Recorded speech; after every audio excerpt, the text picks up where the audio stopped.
Okay, now I want to talk about the dash to cash. We discussed this a few times. It's all about making sure you can always maintain cash flow positive, because once you fall behind that, you become a victim.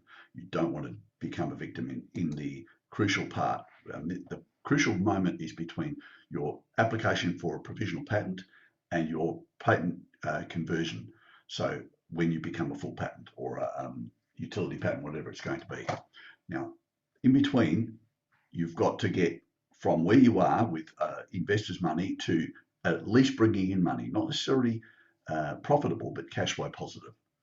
So, in order to do that, what we try and do is time the way you do your PPA, your provisional patent. You generally would start that clock ticking, which is 12 months exactly. You need to start that clock ticking as late as you can. So, we're using beforehand, as we've mentioned before, you're using non-disclosure agreements, non-compete agreements, waiver of rights, etc., all through the first early stages while you're building your asset. But when you've pitched to investors, you already would have the provisional patent drafted but not submitted. And the condition is you submit it before you receive their check. So then you then submit on that day, you receive the check the next day.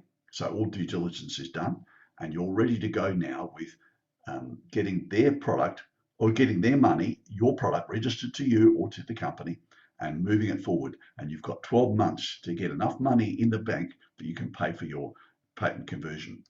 So if you're not positive cash flow by then you have two choices, or you have some choices, more than two. You can pay the patent conversion yourself. That's $60,000 out of your pocket, not the project. If the project can't afford it, you're going to have to pay that. And you can't go back to investors and say, I want half of this for you because you own half the project. It doesn't work like that. They've come in on a certain amount for a certain reason, and you should be able to get it. And it's your failure that you can make to cash flow positive. Next, you can withdraw that provisional patent and resubmit it.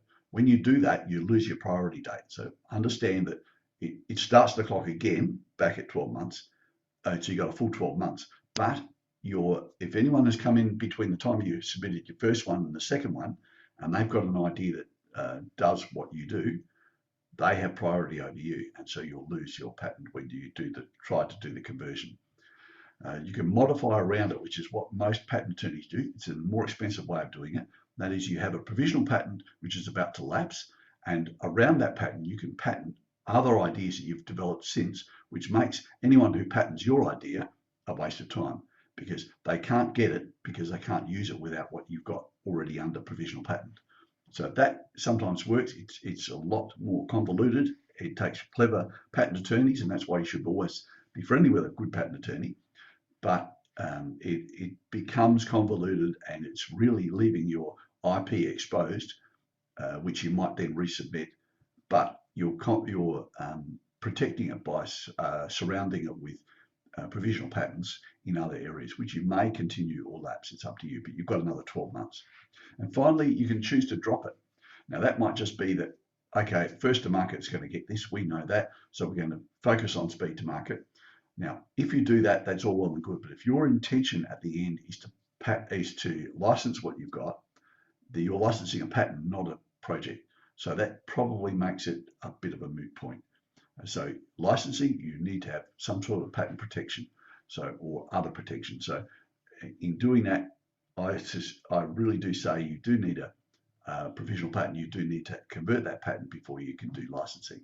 And sometimes you do, if you license at the provisional stage, there'll be a set fee. Maybe it's 4% of wholesale, and that will go to 6% if the patent is due, and it might go to 2% or nothing if the patent isn't granted.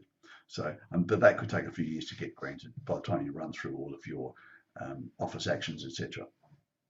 Okay, so now the other part of this is conserving your cash, because you've got 12 months, you've got a certain amount of cash, things are going to come up that are going to test you, and you're going to need more money to do it. Particularly if you're outsourcing. You try and do it yourself, you're going to slow the project down, and that in itself is suicide. So first thing you need to do is avoid employees. You can't afford to have high overheads, even to a point where leasing an industrial shed, if that's what your product needs. I've had projects that have gone into other people's premises and said, can I borrow a corner. I'll pay you a little bit of rent month by month. I'm trying out an idea, and I want to get access to your presses or tools, and I'll be contracting some work to you with sheet metal or whatever it is, but can you do this in the corner? And that can work. So if that were the case, all well and good. So you can offset your cash for services. This is where you don't necessarily have to pay cash out, and somebody might come in and say, I'll take some equity in your project and give you access to my engineers or my quality assurance or quality control. Sometimes getting a product certified might be done for barter. You also might be able to do swap equity for renting time on plants, or you may pay for rental time on plants rather than going out and buy a plant or equipment piece that you need. And that's going to save you a lot of cash up front. It's going to save the amount, it's going to reduce the amount you have to go to investors for, and that's always good for you because that's more in your pocket. You might need to feed tasks to qualify people in other countries, and we use that with platforms like Upwork or Freelancer and the like, upwork.com, freelancer.com, where we find engineers, patent attorneys, other people, specialists in certain areas, and you don't just pick the lowest price, but you put out a bid. This is what I want done. You might get 200 people come back to you with offers from $100 to $10,000, and somewhere in between you're probably going to have the right person. But in order to do that, you might pick 5 that you think have really understood what you put out there, and then, or show the experience that they've got meets what you need. And then you set out a brief to all 5 and say, I'm going to decide based on this brief.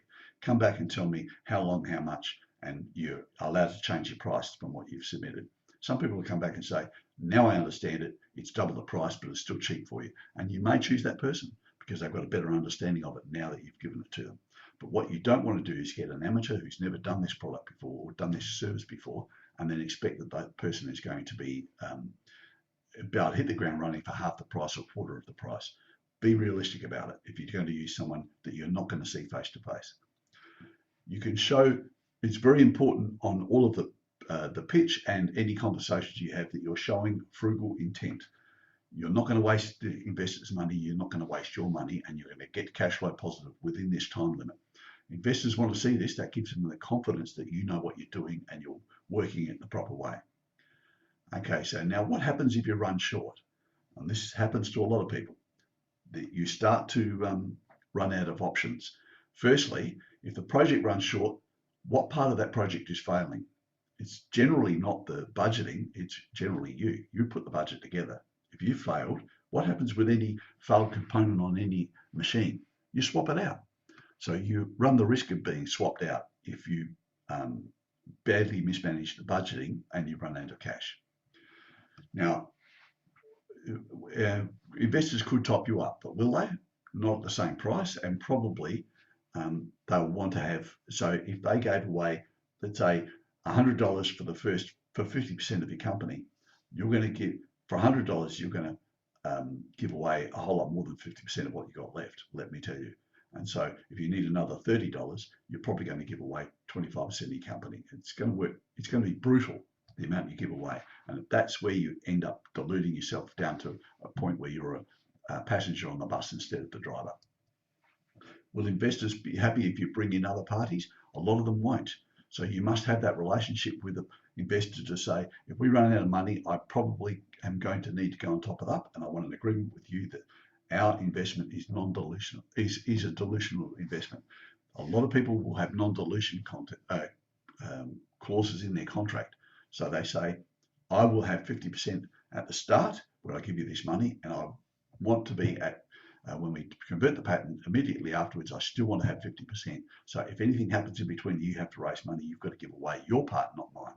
So if you can't dilute them further, you'll be selling your equity to balance that up for all the extra cash you need. So it's going to hurt. That's why we use non-cash and bartering, and because not every person out there wants cash. They want other options. Sometimes you can trade access to a machine for a directorship or a seat on the technical advisory panel, or a directorship could be something, particularly university lecturers. They want directorships because they want to show it on their CV. And that's pretty much going to be very little to you, maybe $1,000 a month, maybe nothing, just directors and officers insurance. That's all. So it looks better on them. They're not interested in the money. They're more interested in fleshing out their CV to a point where this is going to make them look good. So understand you've got lots of options there, but the best option of all is don't run short. Okay, thanks again. I'll see you on the next one.